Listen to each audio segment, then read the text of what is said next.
Je suis mécanicien, j'ai 28 ans. Et pendant exactement 1 an et 3 mois, j'ai été marié à une femme que j'appellerai Amélie.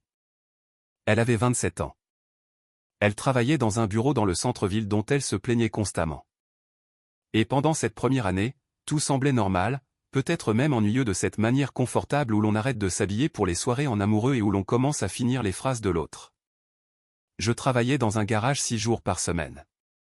Je rentrais chez moi sentant l'huile moteur et le liquide de frein, et nous nous installions dans notre routine du soir faite de plats à emporter et de télévision sans grande conversation.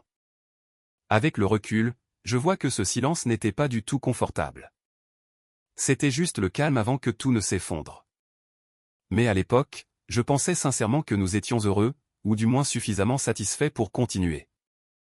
Le premier vrai signe que quelque chose n'allait pas est apparu vers le 10e mois de notre mariage, lorsque j'ai réalisé que le téléphone d'Amélie n'était plus jamais retourné face visible. Chaque fois qu'elle le posait sur le comptoir de la cuisine, la table basse ou la table de chevet, il était toujours face contre terre comme si elle protégeait des secrets d'État au lieu de simplement faire défiler les réseaux sociaux. Je n'ai rien dit parce que je ne suis pas du genre jaloux. Et honnêtement, j'ai pensé qu'elle préparait peut-être une surprise pour notre anniversaire ou qu'elle m'achetait un cadeau d'anniversaire en ligne. Des pensées stupides et naïves qui me font grincer des dents maintenant quand je m'en souviens. Ensuite, il y a eu ces moments où elle se perdait pendant les conversations, où je lui parlais de ma journée et où je levais les yeux pour la voir fixer le vide avec une expression distante, comme si son esprit était ailleurs. Elle a commencé à écouter ses podcasts pendant son trajet, des trucs sur l'amélioration personnelle, la théorie des relations et tout ce contenu pseudo-intellectuel sur la libération des conditionnements sociaux. Soudain, elle utilisait des mots comme « sois authentique », « croyances limitantes » et « construction sociale » dans la conversation courante. Comme si elle avait suivi un cours en ligne pour paraître profonde sans rien dire de significatif. Les questions ont commencé de manière assez anodine pour que je ne remarque pas tout de suite. Elle posait des choses comme si je pensais que les gens étaient naturellement monogames, ou si le mariage n'était qu'une invention sociale, ou si le véritable amour signifiait accorder une liberté totale à quelqu'un. Je répondais généralement par quelque chose de sarcastique, car c'est ainsi que je gère les sujets inconfortables. Je disais quelque chose comme « Bien sûr, chérie. Les humains sont fondamentalement des loups. » Très profond. Et elle prenait ce air agacé, mais laissait tomber. Mais elle ne laissait jamais vraiment tomber, car quelques jours plus tard, il y avait une autre question. Un autre article envoyé sur mon téléphone. Un autre extrait de podcast jouant dans la voiture sur la non-monogamie éthique ou la polyamorie, ou n'importe quel modèle de relation branché qu'elle avait découvert cette semaine-là. Les articles commençaient à apparaître dans notre fil de discussion avec juste un petit « intéressant », attaché, comme si elle partageait innocemment du contenu au lieu de construire systématiquement un argument pour quelque chose. Des études sur la façon dont la monogamie a été inventée pour les droits de propriété. Des réflexions sur la façon dont plusieurs partenaires pourraient renforcer une relation. Des essais personnels de personnes mariées ouvertes parlant de leur voyage vers l'illumination ou quoi que ce soit d'autre. Je les survolais et envoyais des réponses évasives, car je ne savais vraiment pas où elle voulait en venir avec tout ça, et une partie de moi ne voulait pas le savoir.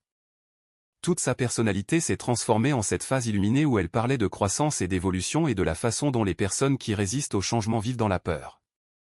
Elle disait des choses comme « Tu ne penses pas qu'on met trop de règles à l'amour ?» Ou « Et si le problème n'était pas l'infidélité, mais l'attente d'exclusivité ?» Et je la regardais, me demandant quand ma femme était devenue une étudiante en philosophie faisant une crise. Le tournant a eu lieu un mardi soir, environ 2 mois avant ce fameux dîner, lorsqu'elle s'est assise avec moi et m'a demandé directement si j'avais déjà envisagé d'ouvrir notre mariage. Elle a présenté cela comme une exploration, de l'honnêteté et le fait de faire passer notre relation au niveau de confiance supérieur. Tous ces beaux mots qui signifiaient essentiellement qu'elle voulait la permission de coucher avec d'autres personnes. Je l'ai regardée assise là, sur notre canapé dans notre appartement que nous avions décoré ensemble, et j'ai dit très calmement, « Si tu veux un mariage ouvert, alors je veux être célibataire. » Et j'ai vu son visage passer par environ 5 émotions différentes en 3 secondes. Elle a immédiatement fait marche arrière, a dit qu'elle était juste curieuse et explorait des idées et ne voulait rien de sérieux, mais nous savions tous les deux que c'était des conneries. La tension dans notre appartement après cette conversation était assez épaisse pour être coupée au couteau, mais nous avons tous deux fait semblant que tout allait bien. Nous allions travailler, rentrions, dînions et regardions la télévision comme si cette conversation n'avait jamais eu lieu. Mais je savais que quelque chose arrivait. Je pouvais sentir la pression monter avant une tempête, et j'ai commencé à me préparer mentalement à n'importe quelle bombe qu'elle allait lâcher ensuite. Puis est venu ce dîner du dimanche chez ses parents, celui que j'ai mentionné au début. Nous sommes arrivés séparément parce que je venais du travail et qu'elle avait pris sa journée, alors je suis entré encore vêtu de mes vêtements de travail avec probablement encore de la graisse sur les mains. Sa mère avait fait un rôti de bœuf. Son père regardait le football. Tout semblait normal jusqu'à ce que nous nous asseyions à table et commencions à manger. Nous n'avions peut-être pas mangé depuis 10 minutes, juste de la petite conversation sur le travail, la météo et le nouvel appartement de sa sœur. Quand Amélie a soudainement posé sa fourchette et a dit, en fait, nous avons pensé à ouvrir notre mariage. Utilisant ce « nous » comme si c'était quelque chose que nous avions discuté et approuvé ensemble. La table est devenue silencieuse. La bouche de sa mère est restée littéralement ouverte. Son père m'a regardé comme s'il attendait la chute. Et j'ai ressenti ce calme étrange m'envahir, comme si j'attendais ce moment précis. Je me suis levé de table, j'ai poussé lentement ma chaise en arrière et j'ai dit, « Tu veux un mariage ouvert ? Alors je suis célibataire. Merci pour le repas. » Et je suis sorti directement par la porte d'entrée pendant qu'Amélie commençait à bredouiller quelque chose derrière moi. Je suis monté dans mon camion, j'ai démarré le moteur et je suis parti pendant que mon téléphone commençait à vibrer dans ma poche avec des appels et des SMS auxquels je n'ai pas répondu. Je ne le savais pas à l'époque, mais cette marche jusqu'à mon camion a été la partie la plus facile de tout ce qui allait suivre. Et le vrai chaos n'avait même pas commencé. Le trajet de retour de chez ses parents a duré peut-être 20 minutes, mais mon téléphone a vibré tout le temps avec des appels d'Amélie, des SMS de sa mère, même un appel manqué de son père. Ce qui était étrange parce que Denis avait peut-être prononcé 10 mots pour moi pendant toute l'année de notre mariage. Je n'ai répondu à aucun d'eux parce que, honnêtement, qui avait-il à dire à ce stade ? Elle avait clairement exprimé sa position et j'avais rendu la mienne plus claire. Quand je suis finalement entré dans notre complexe d'appartements, je me suis assis dans le camion pendant quelques minutes. Fixant notre immeuble et pensant à comment j'avais passé un an de ma vie à construire quelque chose avec quelqu'un qui voulait apparemment tout démolir pour une idée branchée de liberté qu'elle avait puisée dans les podcasts. Je dois expliquer quelque chose ici, car les gens demandent toujours pourquoi j'ai réagi si fortement à la suggestion d'un mariage ouvert. Pourquoi je n'ai pas essayé d'en discuter ou d'aller en thérapie de couple ou toutes ces choses que les gens recommandent lorsque les mariages traversent des moments difficiles. Pour moi, le mariage n'est pas juste un bout de papier ou un arrangement légal. C'est une promesse que vous choisissez une personne plutôt que toutes les autres au monde chaque jour, même lorsque c'est ennuyeux, difficile ou peu pratique. Mes parents ont été mariés 32 ans avant que mon père ne meure, et je les ai regardés se choisir à travers les licenciements, les problèmes de santé et toutes les difficultés normales que la vie présente aux gens. Et c'est pour ça que je pensais m'engager lorsque j'ai épousé Amélie. Tout le concept d'un mariage ouvert m'a semblé dire, je veux la sécurité et les avantages d'être marié, mais aussi la liberté d'agir comme si j'étais célibataire. Ce qui, pour moi, revient à vouloir le beurre et l'argent du beurre, sauf que quelqu'un d'autre paie pour le beurre. Si vous voulez sortir avec plusieurs personnes, c'est bien. Restez célibataire et faites ce qui vous rend heureux. Mais ne mettez pas une bague au doigt de quelqu'un et ne lui promettez pas l'éternité, puis décidez, en fait, l'éternité semble ennuyeuse, alors pimentons les choses avec d'autres partenaires. Il ne s'agit pas d'être contrôlant ou insécure ou quoi que ce soit que les gens prétendent lorsqu'ils défendent les relations ouvertes. Il s'agit du respect fondamental de l'engagement que vous avez pris et de la personne à qui vous l'avez pris. Quand Amélie en a parlé pour la première fois, j'ai su immédiatement que ce n'était pas une discussion théorique qu'elle avait. C'était elle testant les eaux parce qu'elle avait déjà rencontré quelqu'un ou voulait rencontrer quelqu'un et chercher une permission après coup. Je suis finalement rentré dans notre appartement et elle n'était pas encore là, ce qui m'a donné le temps de réfléchir clairement sans ses pleurs ou ses explications ou n'importe quelle performance qu'elle allait monter. J'ai appelé mon frère en premier parce qu'il est la seule personne à qui je fais vraiment confiance pour ce genre de choses. Et je lui ai raconté tout ce qui s'était passé au dîner. Il a écouté sans m'interrompre et a dit quelque chose qui m'a marqué. Il a dit, elle n'a pas demandé un mariage ouvert. Elle l'a annoncé devant des témoins pour que tu aies l'air du méchant si tu disais non. Et c'est là que j'ai compris. Elle avait choisi spécifiquement la table de ses parents parce qu'elle pensait que je ne ferais pas de scène. Elle pensait que j'accepterais ou que je sourirais et hocherais la tête et que nous en discuterions en privé plus tard, mais au lieu de cela, j'ai accepté son bluff. Et maintenant, elle était en difficulté. Mon frère m'a dit d'appeler un avocat dès lundi matin, et je savais qu'il avait raison, même si une partie de moi n'arrivait toujours pas à croire que mon mariage se terminait réellement à cause de cela.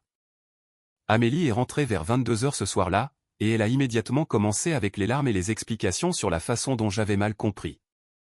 Et qu'elle ne suggérait pas vraiment d'ouvrir le mariage. Elle commençait juste une conversation sur les relations modernes. Je me suis assis sur le canapé et l'ai laissé tourner en rond pendant environ 15 minutes avant de finalement dire « Je demande le divorce ». Et j'ai vu son visage passer de triste à choqué à en colère en environ 3 secondes. Elle a changé de tactique, puis est passée des pleurs aux cris sur le fait que je réagissais de manière excessive et que je gâchais notre mariage pour rien et que je ne voulais pas me battre pour nous.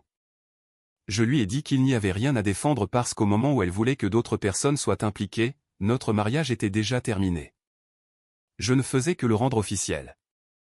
Elle a passé cette nuit dans la chambre d'amis et je suis resté éveillé dans notre lit, pensant à comment j'avais partagé une vie avec quelqu'un qui considérait visiblement l'engagement comme facultatif. Lundi matin, j'ai pris un jour de congé de mon travail et j'ai rencontré un avocat que mon frère m'avait recommandé, un gars plus âgé nommé Patterson, qui avait géré le divorce de son ami l'année précédente. Patterson a écouté mon histoire et m'a dit que l'État de Washington avait le divorce sans faute, ce qui signifiait que je n'avais pas besoin de prouver quoi que ce soit. Il suffisait de déposer la demande et d'attendre la période de séparation obligatoire. Il a expliqué que cela prendrait au moins 90 jours minimum et probablement plus si Amélie contestait quelque chose, mais qu'il pouvait commencer les démarches immédiatement. J'ai tout signé cet après-midi-là et j'ai ressenti ce mélange étrange de soulagement et de tristesse, comme si je pleurais quelque chose qui était mort depuis des mois. Les semaines suivantes ont été un enfer parce qu'Amélie a traversé toutes les étapes de manipulation du manuel pour essayer d'arrêter le divorce. D'abord, elle a essayé de raisonner avec moi, expliquant qu'elle n'avait jamais vraiment voulu un mariage ouvert. Elle voulait juste que notre relation grandisse et évolue. Ensuite, est venue la phase de colère où elle m'a accusé d'être fermé d'esprit, traditionnel et d'avoir peur de la vraie intimité. Puis de retour à la tristesse avec ses pleurs à des moments aléatoires et laissant des notes partout dans l'appartement sur combien elle m'aimait. Je suis resté calme à travers tout cela parce que j'avais déjà pris ma décision et rien de ce qu'elle disait ne pouvait changer le fait fondamental qu'elle avait trahi ce que le mariage signifiait pour nous deux. Ses parents m'ont appelé 2 fois. D'abord, sa mère essayant de servir de médiatrice et de nous amener à une thérapie de couple. Puis, son père, ce qui m'a surpris parce que, comme je l'ai dit, Denis n'était pas très bavard. Il m'a dit qu'il comprenait pourquoi j'étais parti. Et honnêtement, il aurait fait la même chose à ma place, disant qu'Amélie avait toujours été dramatique et impulsive, et qu'il était désolé que je sois pris dans tout ça. Cet appel téléphonique a compté plus pour moi qu'il ne l'aurait imaginé parce que c'était la première fois que quelqu'un de son côté validait que je n'étais pas fou de mettre fin aux choses. Environ 3 semaines après que j'ai déposé la demande de divorce, Amélie a tenté sa plus grande manipulation jusqu'à présent. Elle m'a envoyé un SMS pour que je rentre tôt du travail parce qu'elle avait une nouvelle importante. Et quand je suis rentré, elle était assise sur le canapé, l'air pâle et tremblante. Elle m'a dit qu'elle était enceinte, et ma première réaction a été une pure engourdissement. Parce que si c'était vrai, alors tout devenait 1000 fois plus compliqué. Mais quelque chose dans la façon dont elle l'a dit sonnait faux. Son timing était trop pratique et elle ne voulait pas me regarder dans les yeux quand elle l'a dit. Je lui ai demandé de faire un test tout de suite avec moi qui regardait et elle est devenue sur la défensive. Elle a dit que j'étais contrôlant et qu'elle avait déjà fait 3 tests ce matin-là. Je lui ai dit que je serais heureux de l'accompagner chez le médecin pour confirmer. Et soudain, elle s'est mise à pleurer et a admis qu'elle avait menti. Elle a dit qu'elle était désespérée et ne savait pas quoi faire d'autre pour me faire rester. J'ai quitté l'appartement immédiatement et j'ai passé la nuit chez mon frère parce que je ne pouvais même plus la regarder. La fausse grossesse a été la goutte d'eau qui a fait déborder le vase, anéantissant toute sympathie restante que j'avais pour sa situation. Et j'ai dit à Patterson de faire avancer le divorce aussi vite que légalement possible. Ce que je ne savais pas encore, c'est que tout ce que j'avais traversé jusqu'alors n'était que la première partie. Et la vraie raison pour laquelle Amélie voulait ce mariage ouvert était sur le point d'éclater de la pire des manières possibles. La vérité est venue de la dernière personne à qui je m'attendais, environ une semaine après l'incident de la fausse grossesse, de la part de la meilleure amie d'Amélie, Laura, à qui j'avais peut-être parlé quelques fois lors de fêtes et de dîners au cours de l'année écoulée. Elle m'a envoyé un SMS qui disait simplement « Nous devons parler. Tu mérites de savoir ce qui se passe vraiment. » Et quelque chose dans la façon dont elle l'a formulé m'a fait tomber l'estomac, car j'ai réalisé qu'il y avait plus dans cette histoire que juste ma femme voulant un mariage ouvert.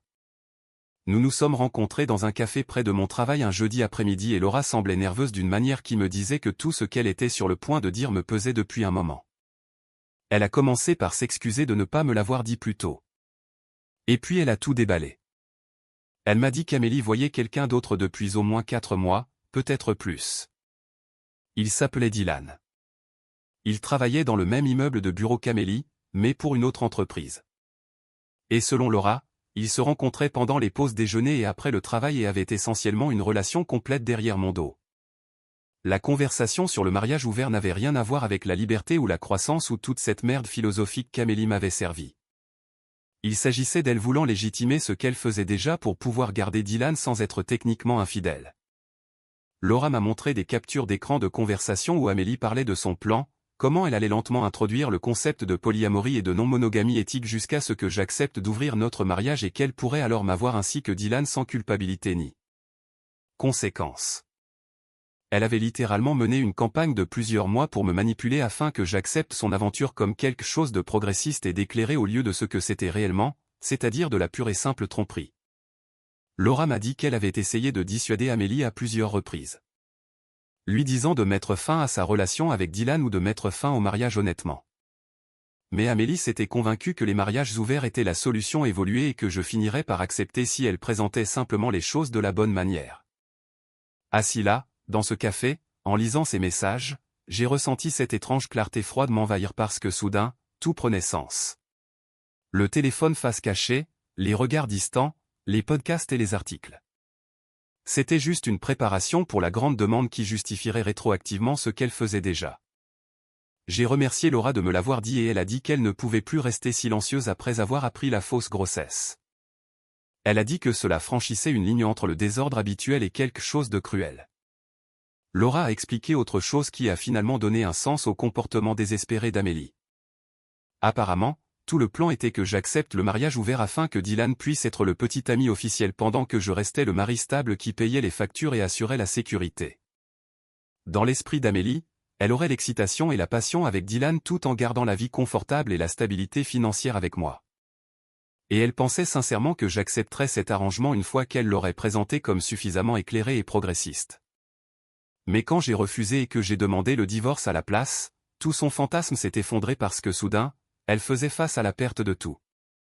Le mariage, la stabilité et probablement Dylan aussi, une fois qu'il aurait réalisé qu'elle ne pouvait pas tenir les promesses qu'elle lui avait faites. C'est pour ça qu'elle se battait si fort pour sauver le mariage même si elle voyait toujours Dylan. Parce que dans sa logique tordue, si elle pouvait juste me faire la reprendre, alors peut-être qu'elle pourrait éventuellement revenir à l'idée du mariage ouvert et obtenir ce qu'elle voulait de toute façon.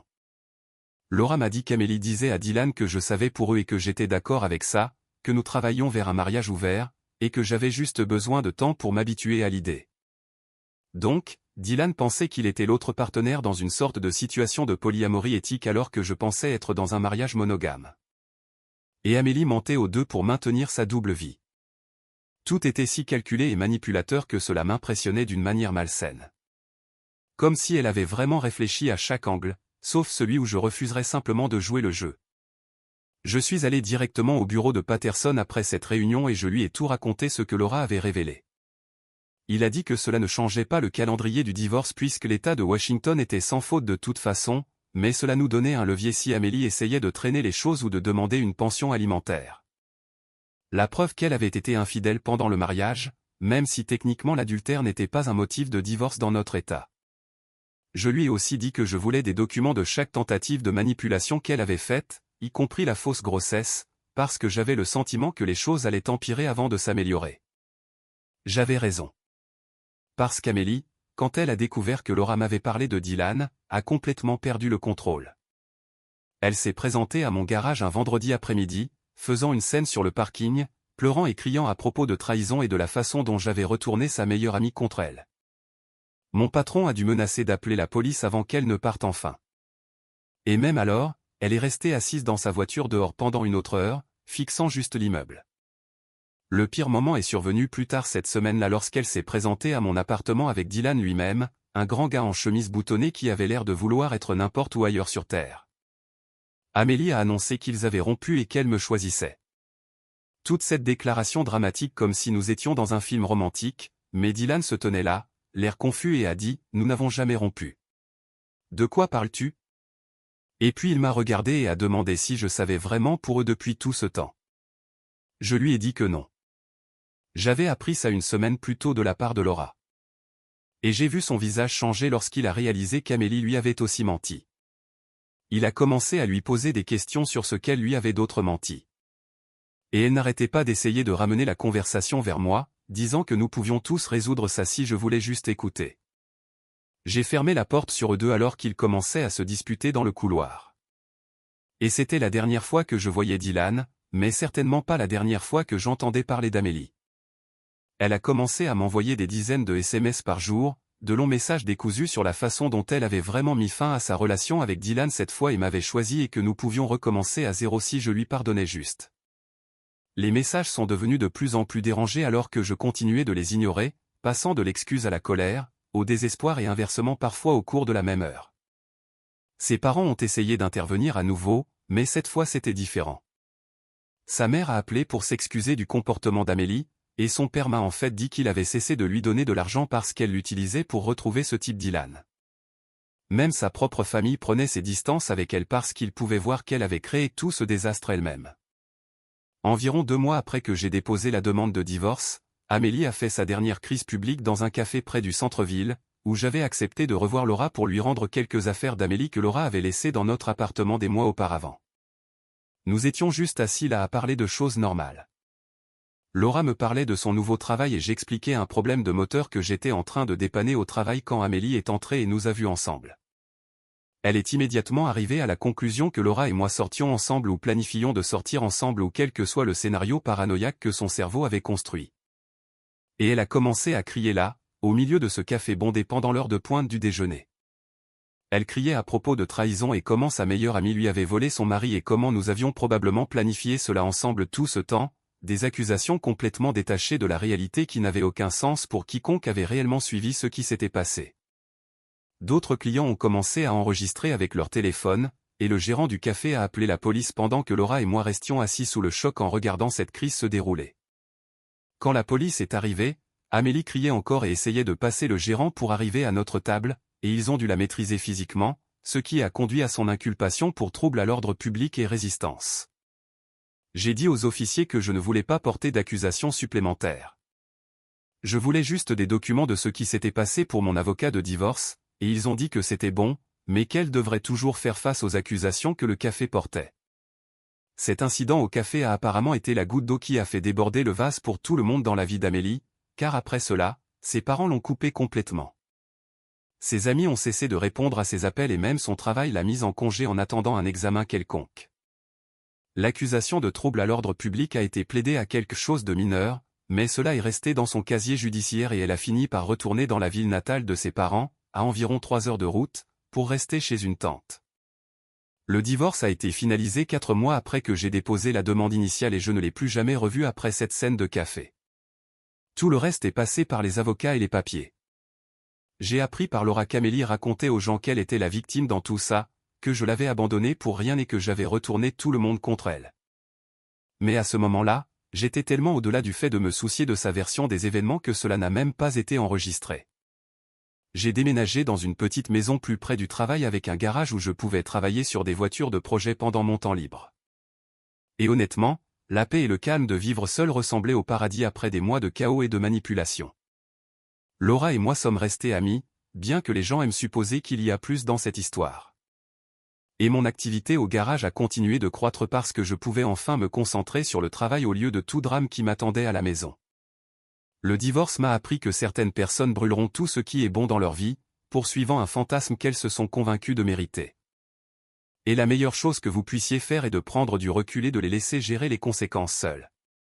Mon seul regret est de ne pas être parti plus tôt, lorsque j'ai remarqué pour la première fois ce téléphone face cachée et ses regards distants. Mais je suppose que parfois vous devez voir le désastre entier se dérouler avant de comprendre à quoi vous aviez vraiment affaire. Ces jours-ci, quand j'entends les gens parler de mariages ouverts ou de non-monogamie éthique, je garde ma langue dans ma poche parce que j'ai appris que pour certaines personnes, c'est un véritable choix de vie et pour d'autres, ce n'est qu'une excuse élégante pour vouloir tout sans rien gagner. Et mon ex-femme était définitivement dans cette deuxième catégorie.